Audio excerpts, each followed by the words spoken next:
اللهم صل وسلم وبارك على سيدنا محمد وعلى آله وصحبه أجمعين. ازيكم عاملين ايه؟ بص هقول لكم. الطلب مني اعمل 2 كيلو ونص جرس. ماشي. فانا طبعا زي ما انتوا عارفين ان انا وحدي وكل حاجة انا لوحدي اللي بعملها ومش في حد معايا بيساعد. فببقى ايه مش عندي وقت اعمل حاجة.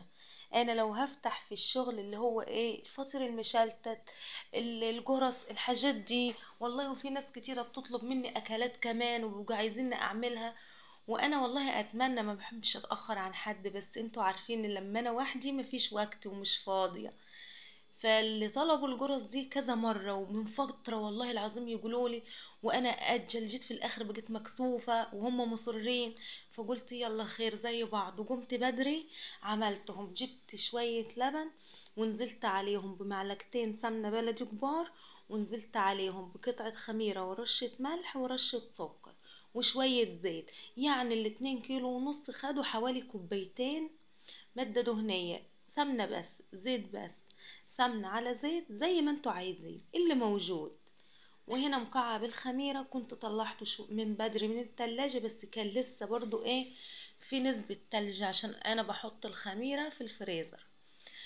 بس كده ففككتهم ودوبت السكر والملح. وهنبدأ ايه نعجن. في الوقت ده انا كنت وزنت الدقيق وجهزته، وكنت محللاه كمان. المفروض ان احنا نحلله زي ما قلت لكم قبل كده اللي هو ايه يا رب، اي نوع معجنات حلويات نواعم اي حاجة لازم الدقيق يتحلل علشان خاطر لما نحلله منها اضمن الحاجة نبقى مطمنين ان هي كويسة ونظيفة. وتاني حاجة الهواء اللي بيخش في الدقيق ده بيخلي اي معجنات تبقى حلوة وهشة وجميلة. بس كده. انا طبعا جنبي لبن تاني ازود شوية بشوية، مش هنزل بالكمية كلها مرة واحدة عشان محتاجش وازود دقيق تاني، وانا عايزة زي ما الطلب بالظبط عشان انجز واخلص. هنا كنت ناسية ان انا احط سمسم وكان موجود السمسم، فروحت جبت شوية السمسم اهو ونزلت بيهم عادي مفيش مشاكل. ونزلت عليهم بشوية لبن وابدأ الم العجين بتاعتي، والسمسم هيملاهم وهيبقى طعمه زي العسل فيه ان شاء الله. وكانوا طالبين كمان ايه بالعجوة. طب هي فين العجوة دلوقتي؟ يفتكروا ان انا عندي عجوة اللي هي ايه بنبيعها يعني ولا كده. فما فيش. فطبعا انا كان عندي من اللي كنت عاملاه السنة اللي فاتت في التلاجة قطعتين كده، قلت يلا زي بعض ومش خسارة بألف هنا للي هياكلوهم. فرحت ايه طلعتهم من التلاجة من بدري فكوا شوية عشان اعرف ايه اعملهم زي ما هتشوفوا معايا دلوقتي.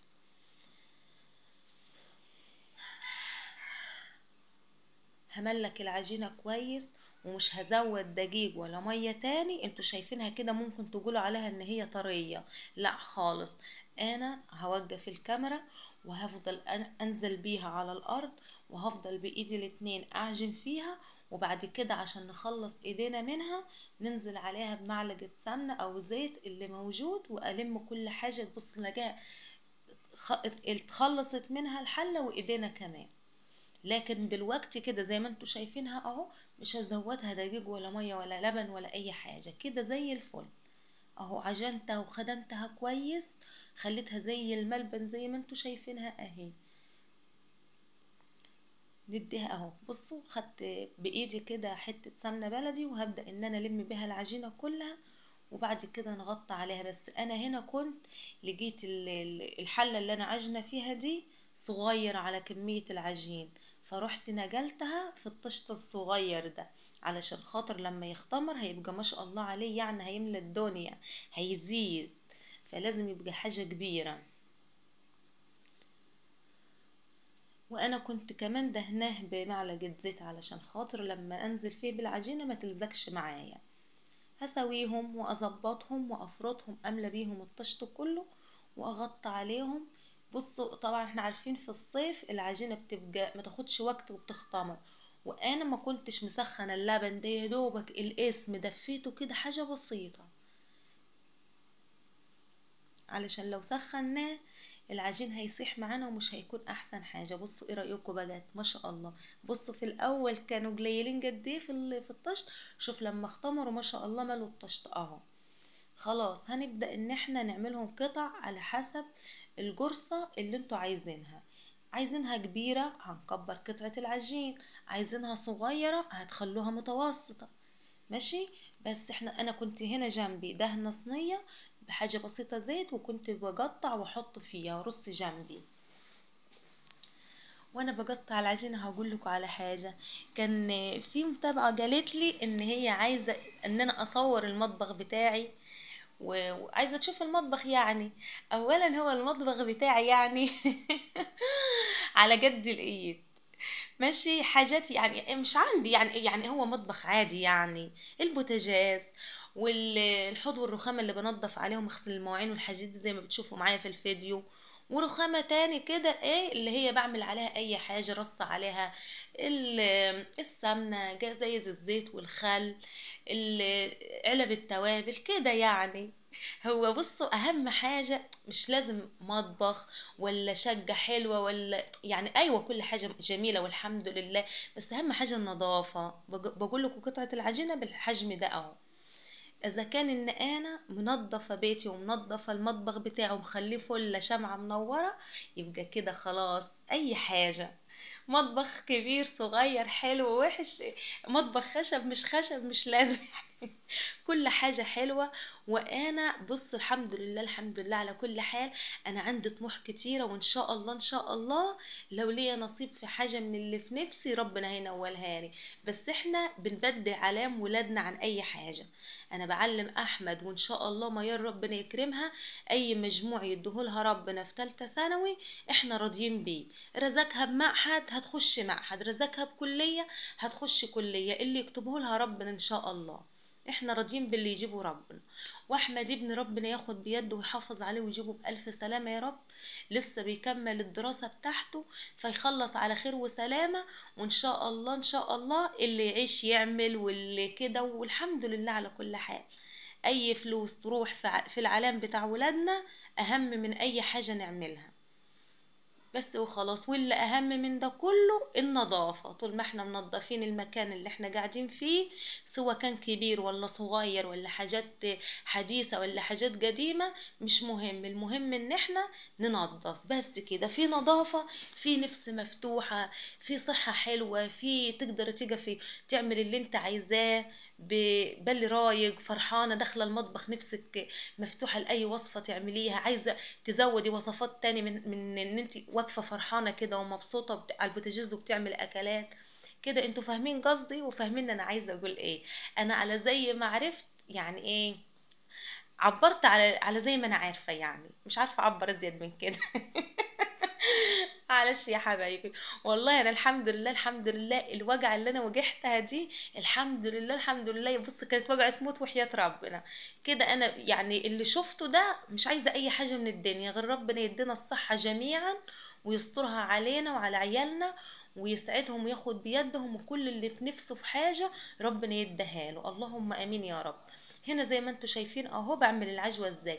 بعد ما عملت قطع العجين زي ما شفتوا اهو، خليتها شوية وبعد كده فردتها وجبت العجوة دي. انا كنت عاملاها ازاي؟ حطيت عليها شوية سمسم وحطيت عليها معلقة سمنة بلدي، وبقيت ان انا ايه اعجنهم بايدي، بس كنت مصبنة ايدي يعني.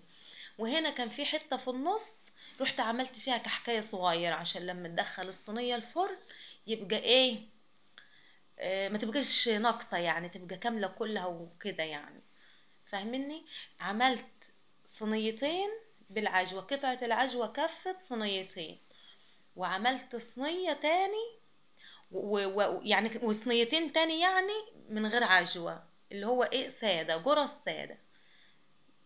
ولو كان يعني ايه كنت مرة تانية هبقى اعمل لكم ان شاء الله بالخميرة البلدي بتاعتنا ان شاء الله مرة تاني يعني، بعد ما يخلص شهر 7 والحر ده يعني. لما نعمل يا رب لما نعمل ايه هقول لكم، كنت فاكره دلوقتي، اللهم صل على سيدنا محمد. لما نقطع قطع العجين ما ناخدش ونفرطها على طول، هتلم معانا ومش تبقى بالمدوره زي ما احنا عايزينها. نعملها ونخليها شويه وبعد كده نفرطها، نبص نلاقيها بقت فطيره حلوه مدوره وجميله. ولو كان واحده مش مدوره زي اللي انتوا شايفينها عماله اسوي فيها دي، مش مشكله، يلا عدوها مفيش مشاكل. لا اله الا الله محمد رسول الله.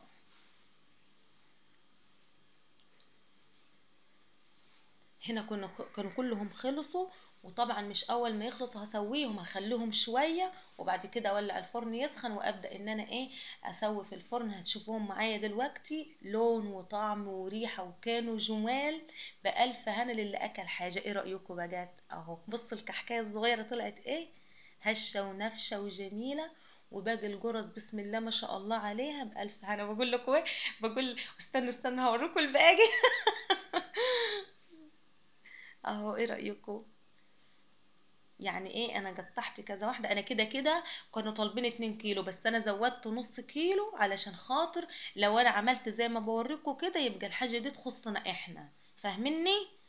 لكن اللي كان مطلوب كان 2 كيلو، بس زودت عشان مثلا ايه ادوق حماتي، او احمد يدوق واحدة، مير يدوق واحدة، يبقى الحاجة انا مزوداها، فاهميني؟ فانا بدل ما اعمل 2 زي ما طلبوا عملت 2 كيلو ونص بس كده. وايه رأيكم في فيديو النهاردة؟ قولوا لي رأيكم ايه في الكومنتات، ويا رب الفيديو يكون عجبكم وتكونوا استفدتوا، ولايك وشير وسبسكرايب، والسلام عليكم.